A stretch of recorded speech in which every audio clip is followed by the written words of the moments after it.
Welcome, everyone, to the Unveiled Mind, the place where sexy nerds gather to discuss psychology, sociology, addiction and behavioral health, sexuality, nudity, and it goes on and on. Tonight's episode is going to be a little different than you're probably used to hearing from me. But some people who know me very well know that when I first started college, I was really interested in criminal justice. While my first degree was actually attempting to become Dr. Ruth and to talk to people about sex, but at age 16, when I first went to college, that was not feasible nor an accepted thing. There are many reasons why I never finished my studies in criminal justice. However, since I saw Scully helping Mulder in the X-Files, and I did have a thing for Mulder, and then Deanna Troi working with alien psychopaths and serial killers, it seemed using her psychological insight and empathy, I wanted that to be me. Fast forward to current, and like many of us, I am addicted to what Saturday Night Live calls murder porn. This is all of the deadly women, who did I marry, and everything else on the Platinum Investigations Discovery that we eat up moment by moment. A few years ago, Peacock put out a new series called Dr. Death, and it starred Joshua Jackson. Now, I'm typically not on the same side of most culture, and I think Joshua Jackson is okay. The TV series Fringe, since it had such an amazing, awesome, and powerfully supportive cast, Joshua Jackson looked pretty good in there. But as far, I could care less about Joshua Jackson and everyone else who becomes the same person every single time they're in an acting role. They just have a different name and backstory. But I did reluctantly start the series because I needed something new to watch and something somewhat fascinating. Well, if you end up watching the series, you will understand why I devote an entire episode to the simple yet complicated and disgusting story of medical malpractice. Before we begin, however, I do have to mention our most important sponsor. No money, no mission, as I say. So if you like Indian food like I do, you will love Cumin Club. Go to thecuminclub.com and at checkout, use the code word Jackie, that's Jackie, and receive 30% off your whole order. This is an exclusive offer for all of our listeners here at The Unveiled Mind, and I am so grateful to be able to pass these savings on to you when finances can get so tight. Let the Cumin Club help make a difference. Let's dive into the story of Dr. Death. So Dr. Death's real name is Christopher Dunch. A former neurosurgeon, he gained infamy in his gross malpractice, resulting in a catastrophic patient harm across multiple Texas hospitals. His case is one of the most ridiculous examples of medical negligence in U.S. history, leading to his eventual criminal conviction for intentional injury, a rare legal outcome for a physician. Let's begin back at the very beginning. Christopher Dunst's education trajectory began with the promise, but quickly revealed cracks in his professional foundation. After earning his medical degree from the University of Tennessee Health Science Center College of Medicine in 2001, he embarked on a neurosurgical residency at the same institution. However, even during this formative period, whispers of incompetence circulated among colleagues. Reports later surfaced that Dunst struggled with the basic surgical techniques, displayed erratic behavior, and was prone to alarming mistakes, red flags that were either ignored or downplayed by supervisors. His residency files, later scrutinized in legal proceedings, contained troubling evaluations that suggested he lacked the precision and judgment required for neurosurgery. Yet he graduated nonetheless, setting the stage for the rest of the catastrophe that was to come. Dunst's post-residency career was a chilling escalation in negligence. After relocating to Texas, he secured privileges at several hospitals where his surgical malfeasance spiraled into what prosecutors later called a pattern of intentional harm.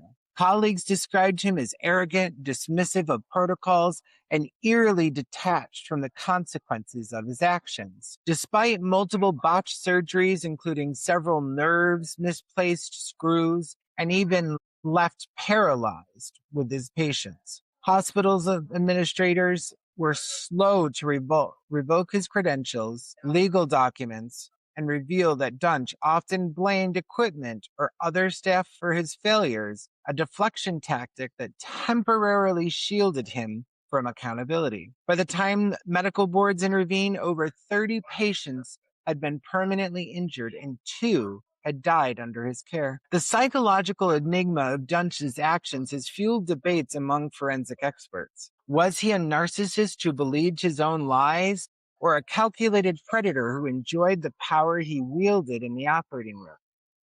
Court transcripts and psychological evaluations paint a portrait of a man devoid of empathy, with one expert labeling him a textbook sociopath.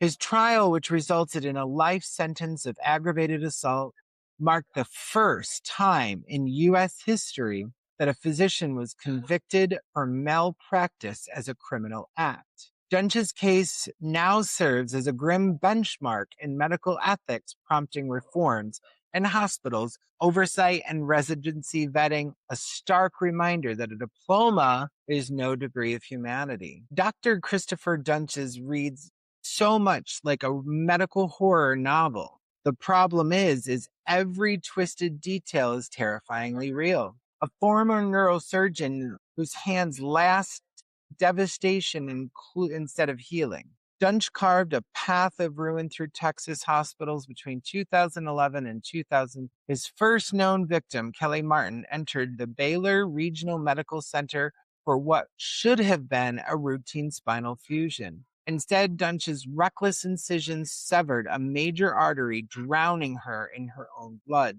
The hospital suspended him quietly, a chilling pattern of institutional silence that allowed his carnage to continue unchecked. By the time he landed at the University General Hospital in Dallas, Dunch's surgical arrogance had escalated into something darker.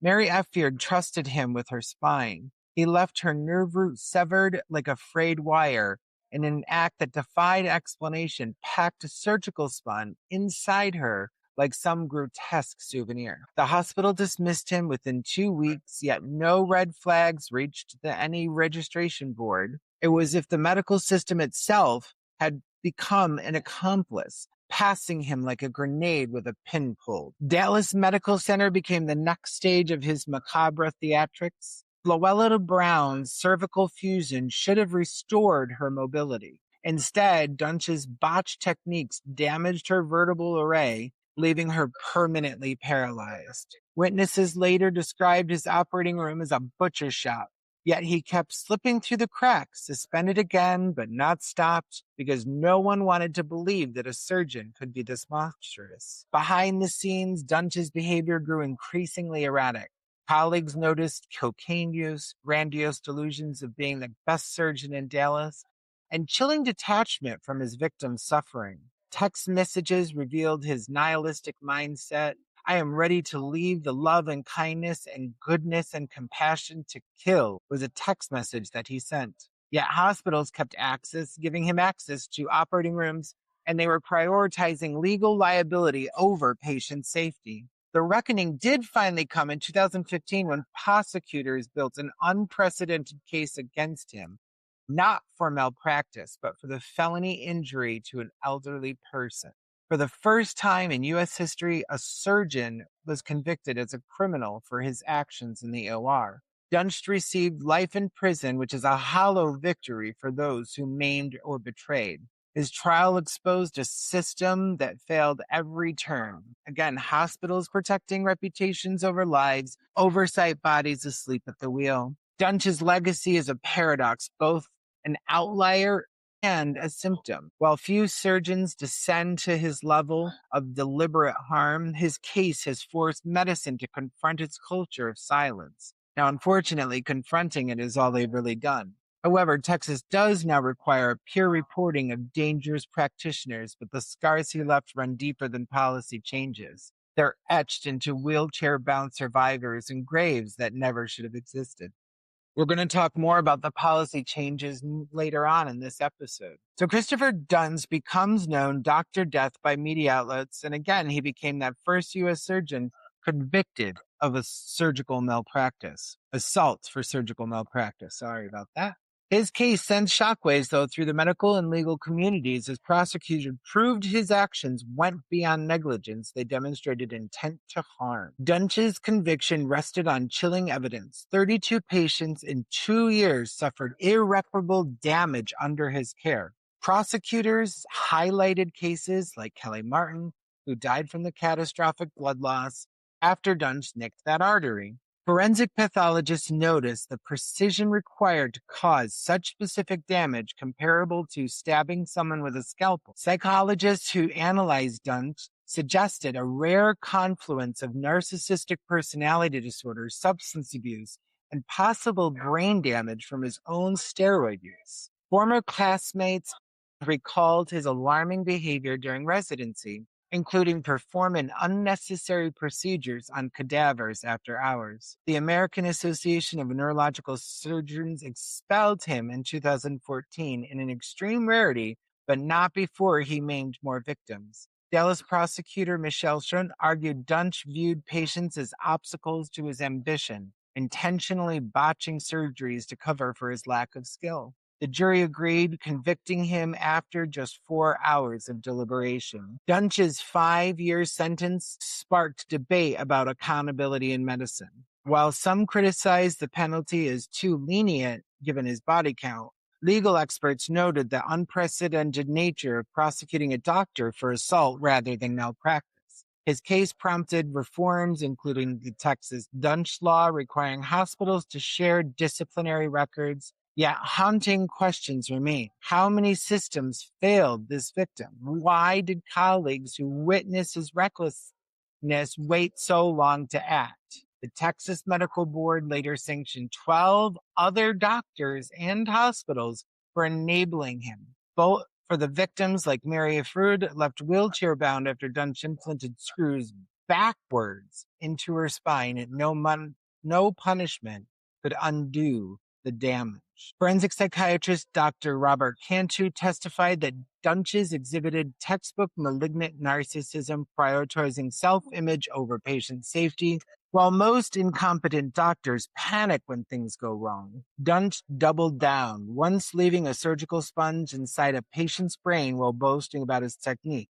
Anesthesiologists reported him laughing during emergencies. The sadistic undertone distinguished his crimes from the typical malpractice. Investigators found he Googled how to avoid surgical lawsuits hours before a fatal operation. Some premeditation shattered the defense's argument of innocent incompetence. Dunch's incarceration at the OB Ellis unit in Texas didn't end his notoriety.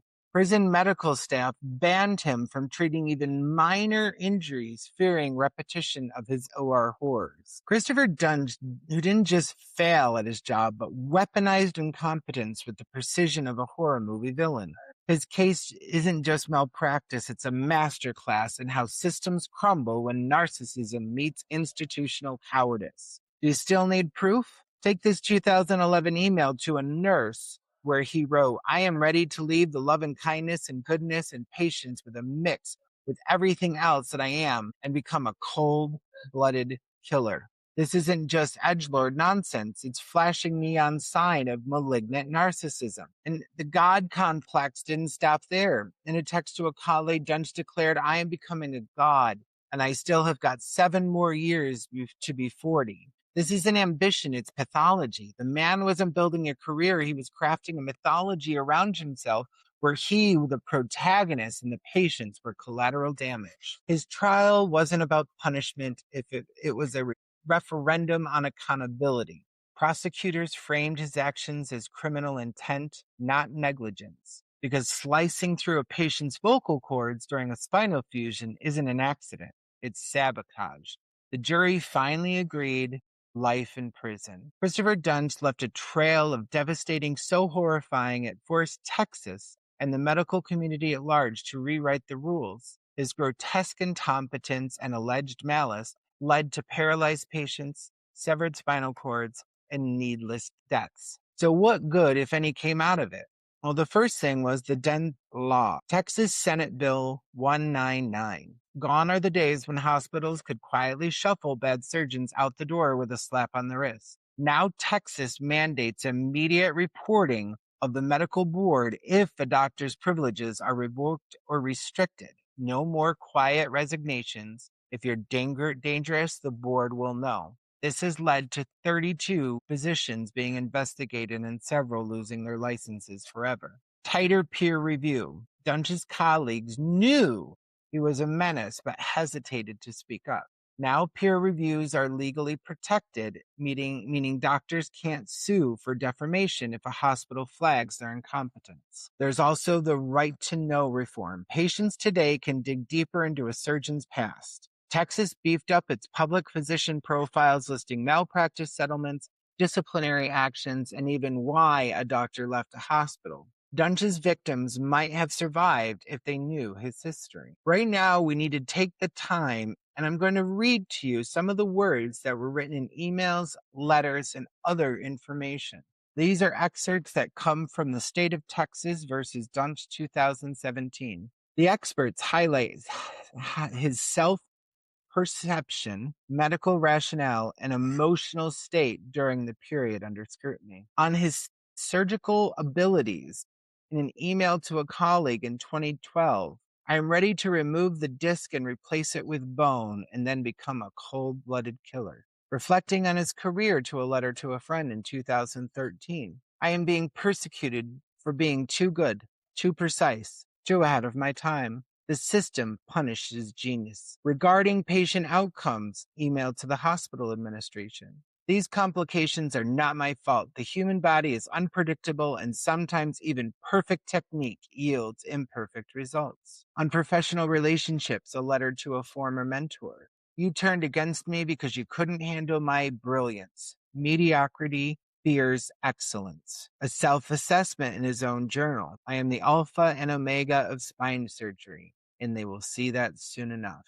These quotes entered into evidence during the trial demonstrate Dunch's mindset, which prosecutors argued contributed to his reckless disregard for patient safety. But really, we have to talk about the glorious efficacy of modern medicine, where the Hippocratic Oath is treated less like a sacred vow and more like a suggestion scribbled on a napkin. How many bodies does it take to fill a waiting room before someone finally notices the guy holding the bone saw is doing it on purpose? We live in an era where a surgeon can leave more casualties than a bad action movie, and the response isn't a SWAT team, it's a sternly worded letter from the board.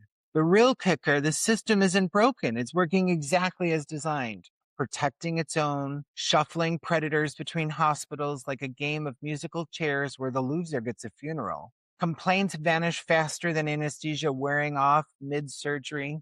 Paperwork buried deeper than their patients. And let's not forget the enablers, the colleagues who knew but stayed silent, clinging to some warped code. He's one of us, they muttered. And if that's the excuses, turning a blind eye to a human wrecking ball in scrubs. Loyalty doesn't look good on coroner's report. The radical idea is maybe don't wait until the 6th botched spinal fusion to sound the alarm. Maybe, just maybe, when a person's nickname is Dr. Death, it's time to revoke his license before he turns the OR into a slasher flick set.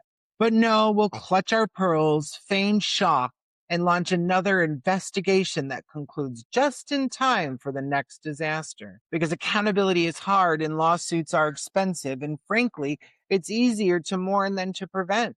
So the next time you see a red flag, don't just note it, wield it. Burn the damn thing down if you have to. Because the only thing that is more terrifying than a serial killer is the crowd that watches him work and still holds the door open on its way out. Sleep tight, folks. Your surgeon might have Googled how to human this morning, or he might look too busy autographing his latest malpractice settlement.